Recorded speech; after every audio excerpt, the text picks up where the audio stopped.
For quite a while, one of our good subscribers, Old 64 Goat from up there in Connecticut, Bill is his name. He's been wanting to do a flapping, what he calls a flapping intro to one of my Mish-Mash videos. So I figured, why not let him do it? So here he is, folks. Old 64 Goat. Good afternoon. How you doing? It's been a while since I did a flapping video, and I don't know whether this is going to be much of importance to you, but we'll see. For the world to see. The daughter and I are going, we are going Christmas shopping for wifey. Today is, what is today? Today is the 19th. I haven't done any Christmas shopping yet. Well, anyway, see, this always costs, this is a yearly thing. She does the driving, but I have to pay for lunch. I'm not sure if that's a good trade-off or not. I decided to whip up some taters and onions. I haven't done this for a while, and I wanted to do it outside with a fire, but it started raining, of course. Anyway, potatoes are frying good, and then once the potatoes are done, we're going to have some pork chops. Nice seasoned pork chops. They just smell good just sitting there like that. So we'll see how she goes. I'm really looking forward to eating some of this stuff. Yep, she's coming up nice and golden brown from the bottom there. Ooh boy. This time we're frying up what's called russet potatoes. I like the white potatoes more than the red. I don't know why. I guess because I was raised on them. Everything was white potatoes when I was a kid. Anyway, we'll give it a little more time. Then we can put the onions in. Our daughter Shannon bought me a ceramic knife. I had been wanting to try one, so she picked one up for me. You know, it does pretty good. I ultimately had to wind up peeling the potatoes with this one. This one, the blade was a little bit too wide and didn't work very well for that. But when it came to cutting through the potato, man, this thing was like, it was almost like I had grease on it. It just went right down through. Whereas the metal would drag a little bit. I mean, they both cut the potato, but boy, I'll tell you what, this thing just sliced right through. Just not very good for peeling this particular style. Let's check on the old chops. Oh, they're looking real good. Looking real good. I still got about 4 or 5 more to cook. Woohoo! Yeah, I know. Tell you what, let's add a few onions here. Yeah. Boy, I'll tell you what a smell. Well, we got plenty of dark ones the way wifey likes them. I don't like dark fried potatoes like that. I like them white. But she likes them, so we got to have plenty of crisp potatoes. You know, our daughter likes to be fashionably late for supper, and for breakfast, and for dinner. I hate that. I don't like that fashionably late crap. You know, I slave over a stove, and what do I get for it? Nothing. Thankless children. For about a year now, everything you see piled up on this table and back here stacked up, unbelievable, has been pretty much on this top shelf up here and stacked up in the corner. And the reason I had to have it stacked up in the corner was the original table I had stretched way out to here. Grandma and great-grandma wanted it gone, so I had to get it out of there. They wanted more room in this area. It didn't look good. Well, it looked even worse once I got it piled up. Well, the question was, what do I do? What do I do? I had to make it better. You know, I bought a small filing cabinet, and you know, that took care of some of it. I was able to put stuff in the filing cabinet, but it was every time I needed a space for anything, I still had to pile it up. Well, my workplace has come to the rescue. A couple of days ago, they had a safety drawing at work. They have these drawings all the time, every quarter. You know, and they give away small change, you know, maybe 50 bucks, 100 bucks for those whose name is basically, you know, drawn out of the hat. Well, this year at Christmas, they always have a big safety drawing when they give away lots of stuff. Look what I won. I couldn't believe it.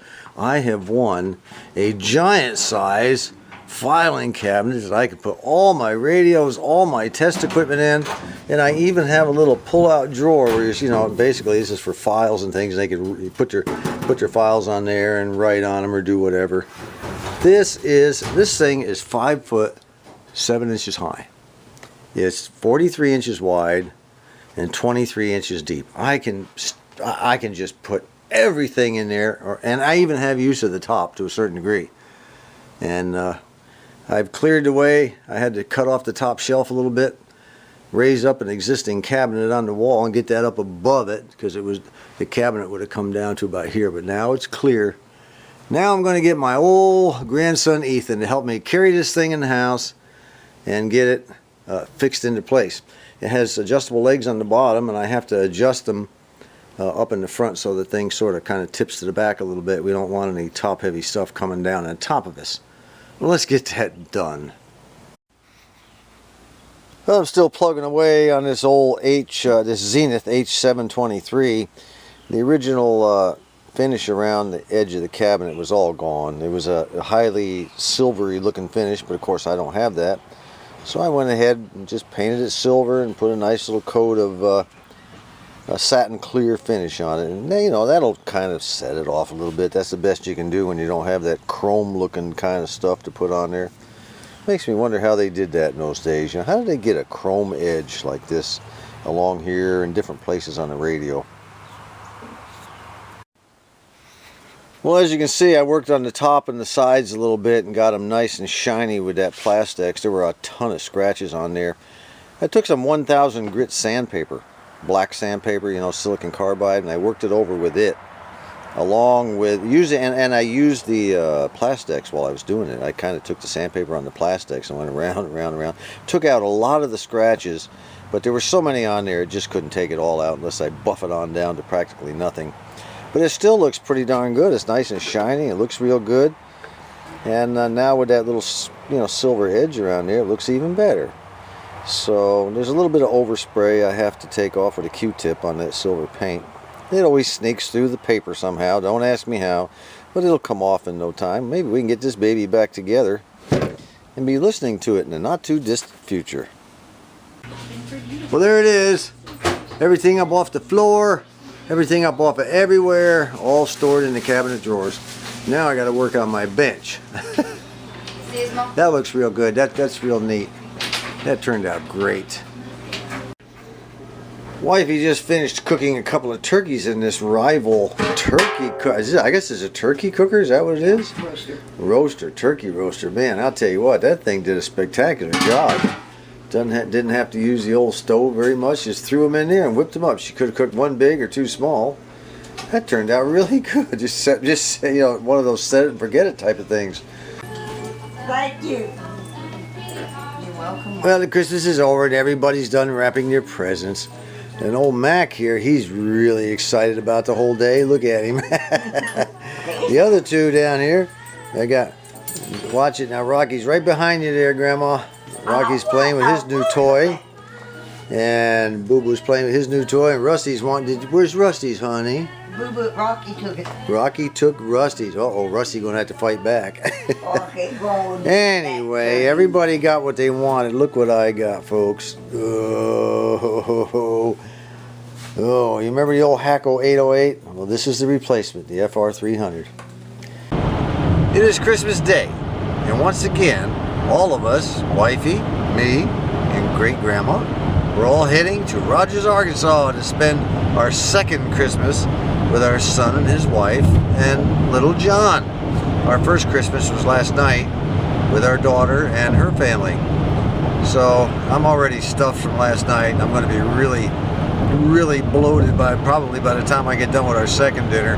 But that's the way it's done around here every year now. It's just the way it goes.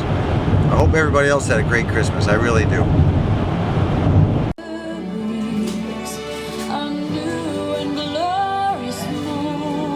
Oh, it's advanced warfare. You're welcome. Well, we got little John down here tearing open his presents as usual. What do you got, boy? Call of Duty Advanced Warfare. Call of Duty. I like that. I like that. I like that. Mama's watching them. And we got over here See No Evil, Hear No Evil, and Speak No Evil on the couch. Show me your cartoon video here. I mean, you know, Yeah, John says this is awesome. This Batman Beyond. And I got 3 batarangs. He's got batarangs. This is 3 of cartoon. them. This is a cartoon, John. It's great. You're too big for cartoons. Let me see your batarang. Yeah, his mom is taking a picture. Give me a break. Papa comes first. Look at that. This thing is metal, and you throw them, and they're sharp. They come in a nice package. Can you shave with this thing? I think I could. Wow, cool. And there's old Boo. Boo's playing around inside all the empty boxes. He likes it in there. She's having a great old time. Last week, wifey told me she wanted to strike out and begin a new career. She wanted to be a Hooters girl. But I talked to her for a while, and I said, well, I'll tell you what. Why don't we just get some of this Hooters hot wing sauce and bread and all that stuff, and just cook some Hooters chicken wings instead. She said, yeah, it's probably a good idea. Let's see what we got here. We've got some, oh boy, they got this stuff all stuck together here. Let's see, we got us a bucket. We got us a bucket. What does it say? It says Hooters Hot Wing Party Kit. All right. Let's separate the rest of the stuff. It's all glued together here. All right, here's the deal. You're supposed to take 5 pounds of chicken, wings, or drumettes, or legs, or whatever you want. You're supposed to take the entire contents, the breaded contents, the breading of this package, and put it inside this bucket over here. And then you're supposed to put in all the chicken wings, put the lid back on, and then shake it real good. Shake, shake, shake, and get it covered with the bread. Then you're supposed to let it sit for 30 minutes, 15 to 30 minutes in the refrigerator. We don't have 5 pounds. We only have about 2.5, so we're only going to use half of everything. And we actually have 5 pounds. We're not going to eat that much, so we're going to use half. And then later on, we'll use the other half. Now, incidentally, once it comes out, we have to deep fry it. Everything gets deep fried at 350 degrees, and then after it comes out, you put it back in the bucket, and then you're supposed to pour this entire jar of hot sauce in there, and then shake again, and then pour off the excess and use it for a dip. Well, we're only going to use half of this again, okay? We'll see how it goes. This ought to be fun. You got to make sure that lid is snapped all the way down completely before you start shaking. Let's see here. There we go. We're getting with it. Now we're supposed to take the chicken wings out, set them here, and then put them in the fridge for 15 to 30 minutes. I think wifey's over. She's going to go ahead and get enough chicken for us to cook 5 pounds worth. We got a lot of folks that are going to be eating here tonight with us, I hope. If they don't, just more for me. It's the way I look at it. This looks pretty good. Well, there it is. We added a little more chicken, a few more pieces. That should be enough to feed everybody. Then I sprinkled, a little bit of the flour over on top of it. In the fridge it goes for 15 to 30 minutes. Then we can start deep frying. While the old chicken is waiting in the refrigerator, I'm going to go ahead and play with one of my toys I got for Christmas. It's a little Keurig coffee maker, and I happen to like the donut shop coffee. Just stick it in there, close the lid. There's touch screen. I want the 8 ounce. Let's see if I can get over here where you can see it. Yeah. There we go. It says 8 ounce, and hit the button. Makes a great cup of coffee. I'll tell you what. There's a big controversy about these. I read all about it. Where the Green Mountain Coffee Company is being sued and all that. There's one company that sued them is offering a free clip. It's called a Freedom Clip, and you can put it up. You open the lid and put it up inside, and that'll enable you to use any kind of coffee, not just the Green Mountain brand. And they offer it free to anyone who wants it. So guess what I did? I said, send me one. Although I learned how to hack it already, but it'd be kind of nice to have that clip. Well, we're deep frying. Looking real good down in there. I'm going to figure out how long we have to deep fry it before we take them out. And since not all hot sauces are created equal, I'm going to go ahead and take a taste of this Hooters. And if it doesn't taste good, or it's not what it's supposed to be, then we're going to be going with some Texas Pete. Now that's good stuff. The deep frying time came out to be about 10 minutes. I put about 10 or 11 pieces in the basket, and that's at 350 degrees in this big one. And you know, you can pretty much tell when they're ready because they stop sizzling. Everything begins to float to the top, and it just kind of slows down on the sizzling. You can hear it. When that happens, it's time to come out. Alright, the last load is just about ready to come out. You hear how the sizzling has gone way down? Just barely sizzling. And you look in there and everything's just floating around on top. It's ready. Well, there we have it, our complete bucket of deep fried chicken, and every bit of it's cooked the way it's supposed to be cooked, not raw in the middle, none of that stuff. Now we're going to take the old hot sauce. What I did was I added a little bit of Texas Pete to the Hooters sauce, and then I added a little bit of water, just a little bit, to make it a little more runny. I didn't like it, it was a little too thick. So now what we're supposed to do is just kind of pour it all over in there. And then we're supposed to put the lid on and shake again. We'll see how that works. We have ranch dressing, by the way. Put on the plate. And take the old chicken wings and dunk them in the ranch dressing with a little salt and pepper on it. Oh boy.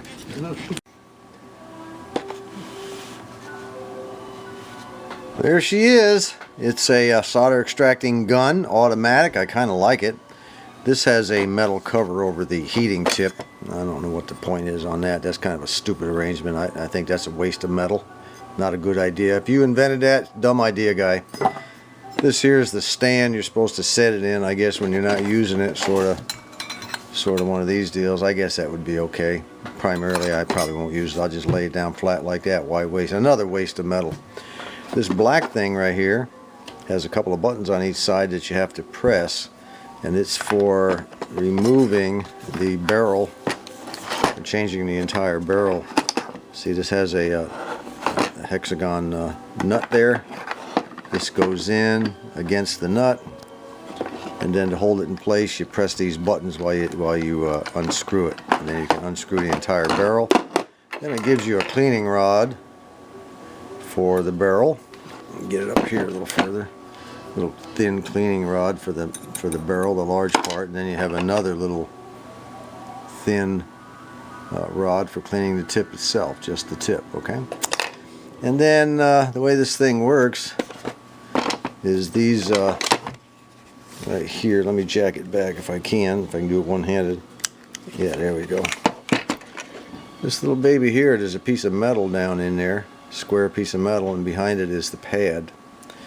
And that metal is that thing right there in this package. They give you an extra one. They should have given us more than a few. For the money we paid for this thing that the buyer pays, they should give us a little bit more. You know, get rid of this crap and give us some more pads. It would be cheaper in the long run anyway.